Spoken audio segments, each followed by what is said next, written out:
Good evening and welcome to Red Card. I'm your host, Anthony Totera. And once again, we welcome y'all worldwide and we thank you so much for taking time out of your busy schedule to join us right here on nextsportstar.com as you've done for 7+ years. God bless you.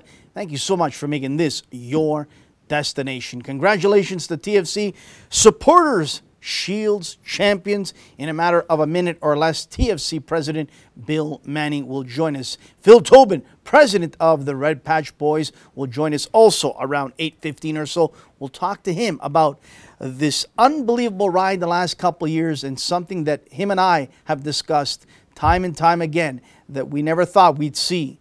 The Supporters Shield here in the city of Toronto going back from day one.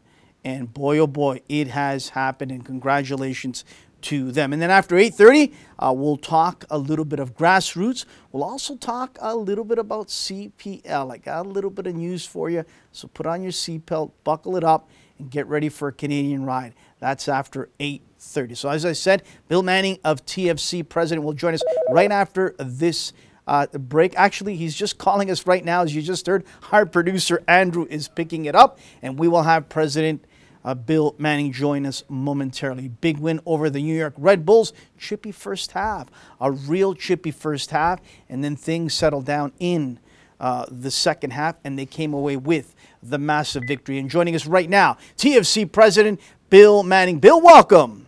Hello, Anthony, my friend. How are you? Must be still high over the moon after that unbelievable game on the weekend. Yeah, it was a great result for us to clinch the Supporters Shield at home, and I couldn't be more proud of this team. So let's go back, Bill. Let's put the cards on the table. When you took on this challenge to come here to Toronto, you saw a unique challenge for you. You saw something that you believed in your heart of hearts could change for the better. A fan base that was frustrated, upset, and infuriated with not making the playoffs. Management, God bless Larry Tannenbaum and Maple Leaf Sports and Entertainment, all they did was write the checks, but nothing was working. And you calmed things down. You told me, Anthony, stability. People wanted Greg's head on a platter after that Montreal loss. Talk about how things now have evolved where people are really satisfied with this club moving forward and the way they're doing it. Yeah, I think we've earned the respect and we've earned the trust of our fan base, and you know, it's been nice to see. And you know, it's funny you mentioned that, Anthony, because I remember talking to you about that when we first met. Is this franchise just had so much turnover and so much you know, just it wasn't consistent, right? And I felt that needed to change.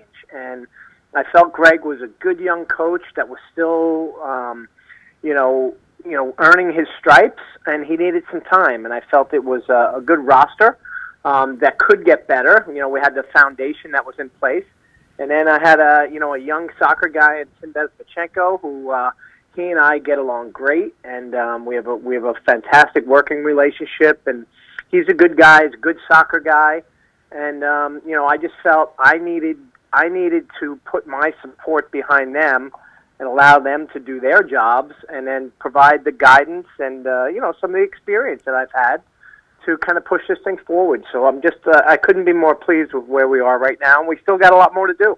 Bill, you had all the tools in the toolbox. You had great management, you had great ownership, fans that are unbelievable, a wonderful place to play at BMO Field. You had a real electric grassroots community that was embracing, engaging, and wanting to be part of something successful. And you were sitting back and analyzing what you needed to do from a president's position. And what you did, from what I recall, is calm the troops down. And what you did was also is you put confidence in certain people because you knew what certain people could do, such as Michael Bradley, such as Josie Altador, such as Sebastian Jovinko. How important is it for you now to really, again, assess, analyze, and look forward to the playoffs coming and say to yourself, all right, well, I'm leaving it up to Greg. He knows what he's got to do. But I also want to put in my 2 cents worth what I see that could happen in a playoff situation matchup. Are you going to do that? No, well, we do it anyway. Greg, I, and Tim kind of informally, we get together all the time. Formally, we kind of have a once-a-month sit down between the three of us, where we just talk kind of a state of the franchise, state of the first team, and we even talk USL and academy, and then just make sure we're all on the same page, we're all aligned. Tim and I get together more frequently, on a weekly basis, talking about personnel. But I won't change that, And in fact, next week is when Tim and I and Greg have breakfast, and we talk about these things. And Greg will talk about how he wants to see this team finish out the last two games and go into the playoffs, and we chat about it, and we support each other, and every now and then we have discussions about players and lineups and formations or whatever, but it's all just part of the process. Anthony, nothing will happen new going into the playoffs here. How important has Robin Fraser been with all this great success the club has had? The calmness that he brings with Greg Vanney in the head chair. Yeah, Robin's an excellent coach. He was with me in Salt Lake under Jason Christ, and I could see that he was first class then, and the respect he has from the players and from others around the league. I was really happy to see that he was here with Greg when I got here. He had a head coaching stint at Chivas where the roles were reversed, where Greg was his assistant. And Robin's a guy that knows the game, and he's a calm coach. He does bring a very calm, cerebral edge to it, and he has the players' respect, and he offers them advice. Many times I see him, and he can still get out there and play. And so Robin's usually the one playing with the guys when they're a man down, and he's a very, very good coach, and he'll be a future head coach in this league as well. I have no doubt. Oh, I couldn't agree with you more. I think his time is coming, and it's coming very soon. And I think all TFC fans would not stop and stay in his way at all. Bill, how important is it to have connections worldwide, to have scouts and people that you trust, to find players like Victor Vasquez, an unbelievable find, an unbelievable player? I'm still a little bit ticked off, to be honest, Bill, that he wasn't part of that All-Star game. I think that's a joke in itself that a guy like that wasn't there, but that's a discussion for another time. So how important is it that when you're looking at this and you're building this, that you have the tentacles spread all over the world, that you can find a Nicholas Hassler and a Victor Vasquez? Yeah, no, it's very important. Between our head scout Jack Dodd and the relationships that Greg and Tim and I and even down the line Robin and Dan Kalichman and so on that we have. We also have 4 regional scouts that we have, one in Europe and 2 in North America, and then 1 down in Central and South America. And it's important for us to scour the globe, to find players. And one of the things that we believe in very much is face-to-face meetings before we ever sign a player.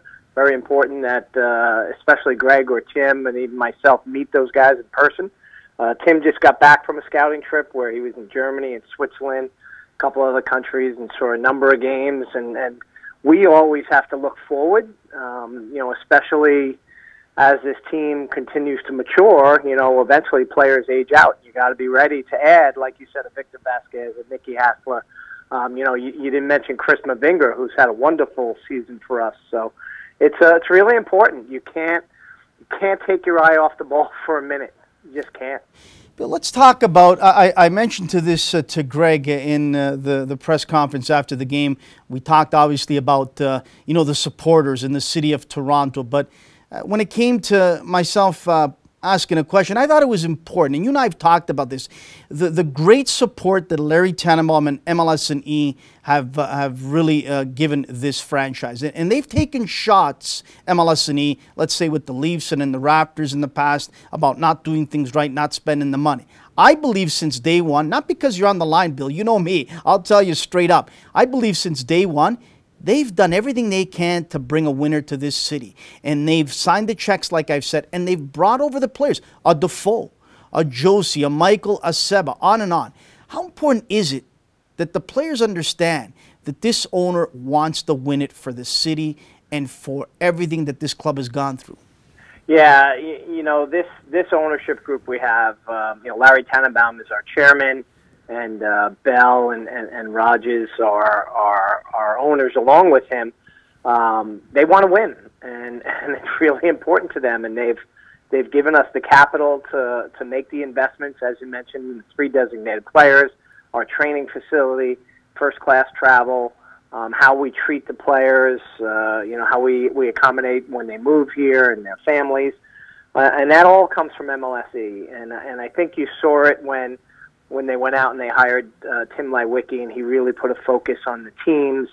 And now, you know, especially with Larry Tannenbaum as chairman, winning is #1 priority, and he gives us, myself and Brendan and Masai, the tools to go out and win, and that's all we could ever ask for. So I don't think it's lost on any player in the locker room. I think they appreciate what we have, and I personally think it actually not allows them, but it drives them to go that extra yard, because they know how much this franchise is behind them, and our ownership is behind them, and they'll give you just that little bit extra.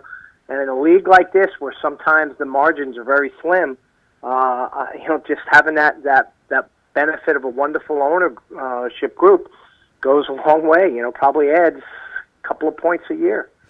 Tim, I know the time. Not more than that. Yeah, absolutely. Tim, I know the time is tight with you, but very quickly I want to touch upon a little bit of grassroots, and then I'll let you go because you've got a busy schedule. You and I spoke about this a couple of years ago, and I remember talking to you and saying to you, Bill, all the youth clubs in Ontario, the academies, all they want is a pat on the back, a thank you, a letter, a recognition if a player or 2 or 3 move on to TFC, because that's what they want to see, is to progress their player to your club, which is at the highest level. And you and I discussed this a couple years ago, and we went in depth, and we talked about certain stories that happened in and around Ontario.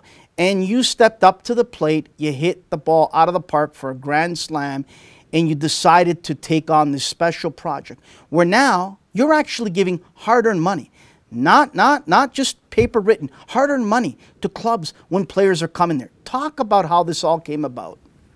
Well, you know, it was part to not mend, a little bit mend the bridges with the youth soccer community, and to kind of put our web out even further, that they are part of Toronto FC and what we're trying to do in terms of developing players.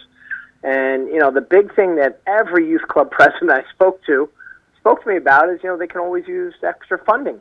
And so we had, you know, a marketing budget, and then we had some, you know, funds from our academy that we were trying to figure out where to invest best. And we came up with this scholarship program that these youth clubs from around the area, when they have players that eventually join our academy, that we went out and we want to recognize those clubs. And so we had a pool of funding that we put together, and we literally split it between the number of clubs that had players join our academy. And it was just a way of us saying thank you. And it's something that I will continue to do. I think it's really important for the youth soccer community to know that we're not at odds with them, and that we're in it together. And you know, our mission is to develop players for Toronto FC and professional. And at some point, it does make sense that they move into our channel. Bill, I can't let you go without saying hello from Murphy Malone. Please say hi from Murphy. He tweeted at me, and I promised I'd say hello. This is a beautiful young man and an unbelievable supporter of the club. And lastly, someone else. Love that kid. He's our good luck charm. He sure is, Bill. He's a sweetheart of a kid. And lastly, very quickly, where is Seba? Is he into the next game? Are you guys a little bit more precautionary and going to wait it out another week? Where is he at? No, he'll be in the next game. So, you know, we have the weekend off next weekend, and it's a great opportunity for him to continue to heal and to get better. And, you know, he was ready to go this game, but his scan just showed still a little bit of inflammation, and he understood. He was disappointed, but he understood the decision to hold him back. And I think you'll see him in the lineup against Montreal, and I think you'll see this guy raring to go because he's got some unfinished business as well. But it's I love seeing him out there. Bill, thank you so much for making time on short notice. We really appreciate it. Good luck the rest of the way. Do me a favor, make sure there's some good hand warmers, some blankets in that press box when that final takes place in December. We'll be all nice and toasty and getting ready for a celebration, my friend. You got it. Thanks, Anthony. Bill, thanks so much. That is the president of TSC, class act, on and off the field. Just like you hear him here, he speaks to people like that on the street of the city of Toronto. He's real. He's not a fake artist. This guy I've known for a couple of years. I really got a lot of time for Bill. He's a real, genuine guy. I mean, he wants to win. He's tried different things with TFC, as we talked about that grassroots area. He's tried to engage clubs and academies in a way that many others since day one in that club have never done. So kudos to Bill Manning. I mean, here's a guy that understood when he came here to Toronto who he needed to reach out to, who are the clubs, who are the players, who are the guys that I need to talk to really make them feel part of this and exchange ideas and thoughts and what have you. And that's why I have a lot of time for Bill. Unlike in the past where TFC had another American president that really could care less about a lot of things in this city, didn't really listen and digest what a lot of us had to say out there, whether it was media, supporters, whoever, clubs, academies. He listens. He might not always agree. He might not always, do what we think he needs to do, but sometimes he does, and he listens, and I really believe he cares. I mean, we've disagreed on some things, but we've agreed on a lot of things as well. So I give him credit, a lot of credit. Bill Manning, president of TFC. We'll take a commercial break, come back in a few minutes. The president of the Red Patch Boys, Phil Tobin. We'll talk about history on Saturday and what a night it was. I'm sure that Phil and them will never, ever forget it. Stay tuned right here on Red Card.